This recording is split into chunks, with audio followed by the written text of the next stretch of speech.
Hey everyone, so today I'm going to do something a little different. I picked up my favorite book from elementary school called Miss Nelson is Missing. So if you've never heard of this one, it's a good one. And I think my older friends are really going to enjoy it. Miss Nelson is Missing. The kids in room 207 were misbehaving again. Spitballs stuck to the ceiling, paper planes whizzed through the air. They were the worst behaved class in the whole school. "Now settle down," said Miss Nelson in a sweet voice. But the class would not settle down. They whispered and giggled. They squirmed and made faces. They were even rude during story hour, and they always refused to do their lessons.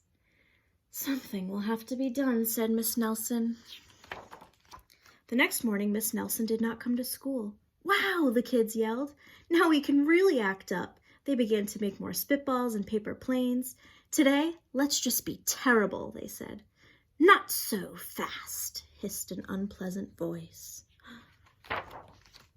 A woman in an ugly black dress stood before them. "I am your new teacher, Miss Viola Swamp." And she rapped the desk with her ruler. "Where's Miss Nelson?" asked the kids. "Never mind that," snapped Miss Swamp. "Open those arithmetic books." Miss Nelson's kids did as they were told. They could see that Miss Swamp was a real witch. She meant business. Right away, she put them to work, and she loaded them down with homework. "We'll have no story hour today," said Miss Swamp. "Keep your mouth shut, sit perfectly still, and if you misbehave, you'll be sorry." Days went by and there was no sign of Miss Nelson. The kids missed Miss Nelson. "Maybe we should try to find her," they said. Some of them went to the police. Detective McSnog was assigned to the case. He listened to their story. He scratched his chin. He said.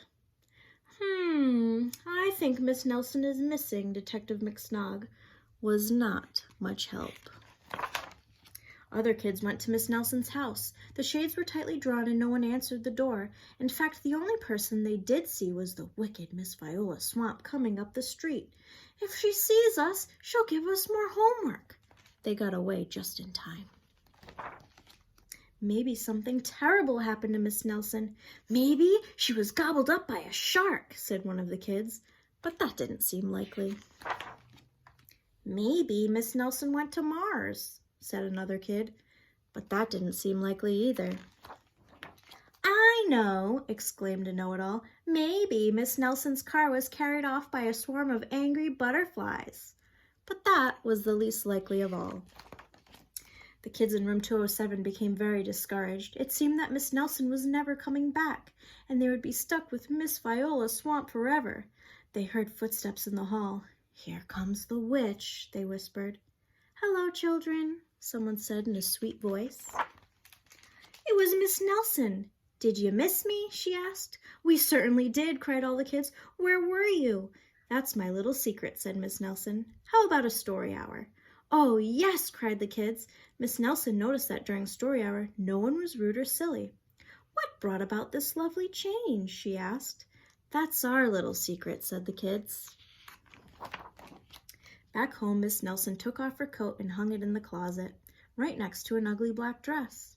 When it was time for bed, she sang a little song. "I'll never tell," she said to herself with a smile. P.S. Detective McSmog's working on a new case. He is now looking for Miss Viola Swamp. The end. I hope you enjoyed that one. Bye.